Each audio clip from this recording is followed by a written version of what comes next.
Hi, David Lee from Human Nature at Work here, back with part 2 of Get Better Results Through Better Conversations.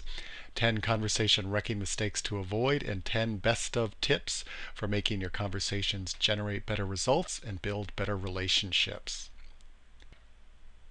So, in part 2, we're going to go over 2 conversation wrecking mistakes to avoid and 2 best of tips for the beginning of the conversation moment of truth. In part 1, we focused on the before moment of truth. So now we're going to focus on the beginning moment of truth. So how you begin the conversation will make or break the conversation. As I mentioned in part 1, the 2 most important moments of truth to really get good at are the before and the beginning. What you do before the conversation and how you start off the conversation. Okay, so let's talk about the mistakes to avoid in the beginning the conversation moment of truth. So mistake number 1, going into the conversation while you still have an emotional charge. And that's why I emphasized in the before the conversation moment of truth why it's so important to be able to shift into a positive emotional state before you have the conversation. Because what we know from our own experience as well as what the research shows us about how the brain works is this, that emotions are contagious. And more specifically, more recent neuroscience research shows that we have mirror neurons in the frontal regions of our brain that respond to nonverbal expressions of emotion. So if somebody else is feeling depressed, somebody else is feeling agitated, upset, angry, etc., our mirror neurons register that and start to create those same emotions inside of us, while other people have the same response to our emotions. So if you go into a conversation feeling angry and resentful or antagonistic, the other person's mirror neurons will pick up on those cues and start to create those same emotions in the other person. And then obviously the conversation's not going to go well if they're also feeling upset. So that's mistake number 1. And then mistake number 2 is allowing your voice tone to have an edge.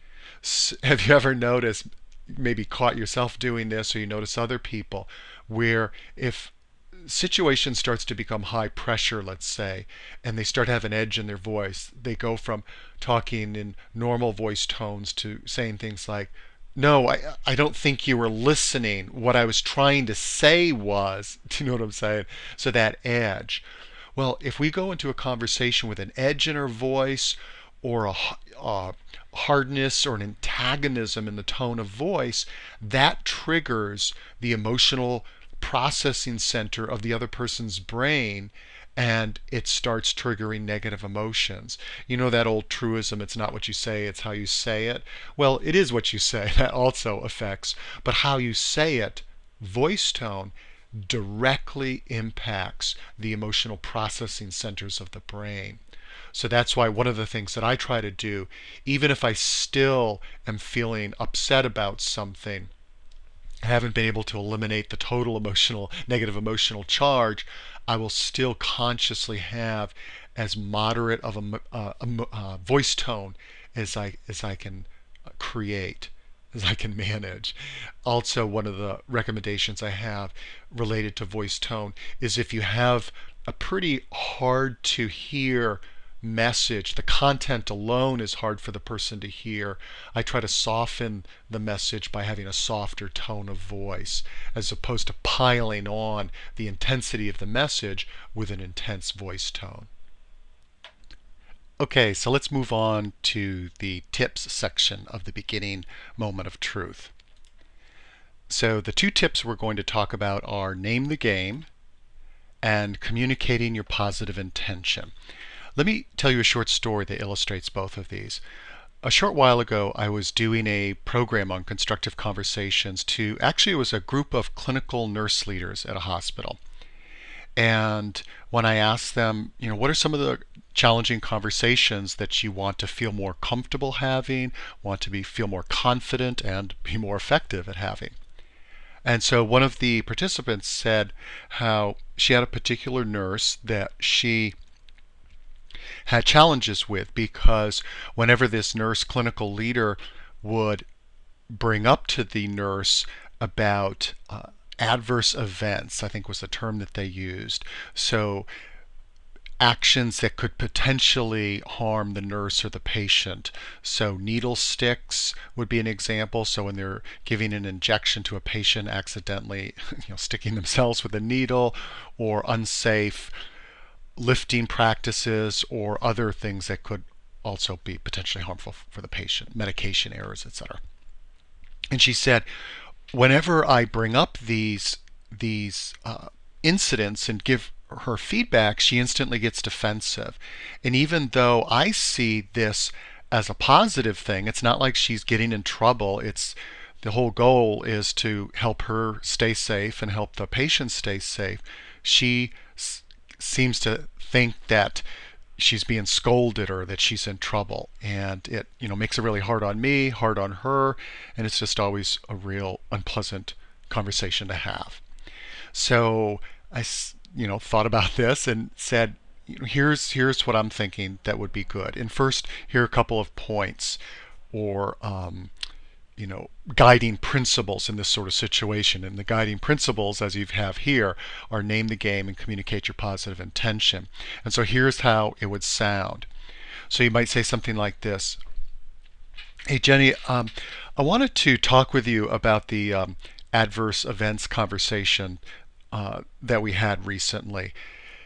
And let me just stop for a second. I'll step outside of character. One of the things that I recommended to her, and oftentimes recommend when I'm doing constructive conversation seminars, is to bring up the conversation by telling the person, I was thinking about you in this seminar that I just took on constructive conversations. All right, so I'm going to be back in character. So take two. So, hey, Jenny, I was thinking about our conversations related to adverse events yesterday, because I was taking this seminar on constructive conversations. And the seminar leader asked us to think about conversation that we would like to have go better. And this was one of those conversations. And so here's a situation where I see my bringing up the adverse events to you as a good thing, in the sense of it's with the goal of moving forward for you not to get injured and for the patient not to be injured. It's not a you're in trouble kind of thing, or you're being scolded kind of thing. But it seems like, by the way I experience you reacting, it seems like you take it as somehow you're in trouble, or I'm getting on your case. And so I'm really interested on your take on this, what it's like for you when we talk about the adverse events, and also if there's a way that I can do it that would work better for you. So you notice that the name of the game is the practice or the process of bringing up the ongoing issue, or ongoing dynamic, or ongoing theme of repetitive conversations. One of the mistakes that oftentimes I see people make is, if it's a repetitive problem, each time they bring up the issue, they act like it's the first time it's ever happened. They don't talk about the bigger picture of this is an ongoing issue. And so they end up having those Groundhog Day conversations. It's like, oh, here we go again. And after it's happened once or twice, the conversation needs to be about the fact that we keep having this conversation and things haven't changed. In this situation, my memory is that this Jenny, air quotes, Jenny, would make changes in the particular behaviors that the nurse clinical leader brought up, but then she would make mistakes in other areas. So it's a little different than a classic Groundhog Day situation. And if you don't know what I mean by Groundhog Day, it refers to the really funny Bill Murray movie Groundhog Day, where he wakes up, and every morning he wakes up It's the same day. It's Groundhog Day. Okay. And then number two, communicate your positive intention. So in this example, I said, my intent, my goal for this more intention is for it to be a good thing, to prevent you from getting hurt and for the patient being hurt, not for me to communicate you're in trouble or scolding you or something like that. When you communicate your positive intention, it helps connect with the person at more of a human level. And that's especially important if you're in a position of power and having to give negative feedback or bring up a difficult issue. And the person can feel in a one down position, which oftentimes triggers anxiety, which then oftentimes triggers some type of negative antagonistic response. So let the person know this is what I'm trying to do or trying to say. I actually was on the receiving end of a great example of communicating positive intention with my teenage daughter the other day. And I asked her permission if I could share this. And she was asking me why I was doing something related to the dishes in the kitchen a certain way. And she was asking these probing questions, and as she was asking the questions, I was having a hard time really coming up with, so why do I do it this particular way? And I actually found myself getting a little defensive. Like, I don't have to explain myself to you, but I'm thinking, well, I'm curious too, and I'm always interested in why people do what they do, and I was curious as a kid. But I to be honest, I was having sort of this tug of war between feeling a little growing defensiveness in that response.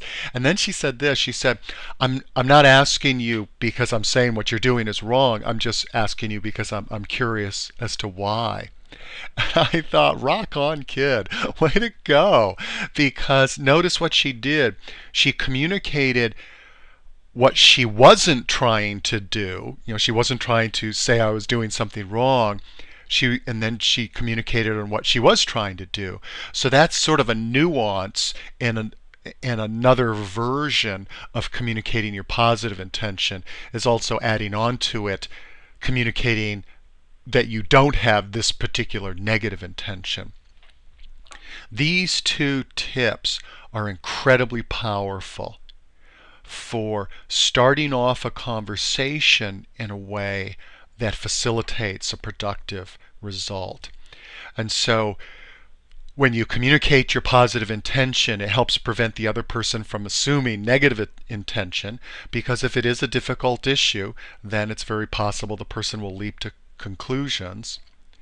As I mentioned, it connects at a human level. And it also shows that you care about them, because you're not just being mechanical or authoritarian or cold and all businesslike. It shows that you care about your effect on them by sharing your intention. What it also does, because you're sharing your inner world with them, it increases the odds that they will be more open with you because you're modeling that. So name the game and communicate.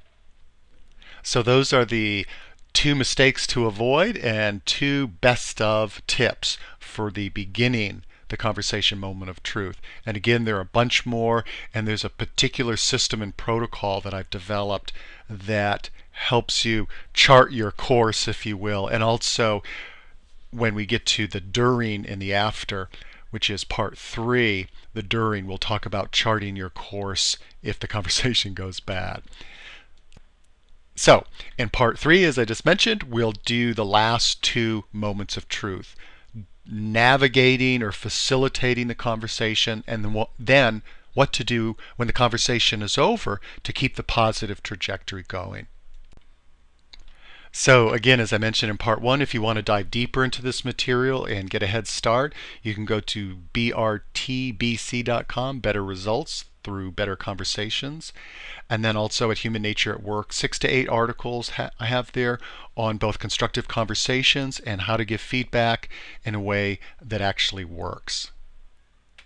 And as I mentioned on Part 1 for information on bringing the full Get Better Results Through Better Conversations program to your leaders, or for a complimentary Get Better Results Through Better Conversations laser coaching session, you can email me, david@humannaturework.com. And what I mean by laser coaching session, be very focused session, 30 to 45 minutes on how to think strategically about what you want to accomplish, what landmines to avoid, what principles to keep in mind to have that conversation work well. So I hope you found part 2 helpful, and then we're going to go on to part 3.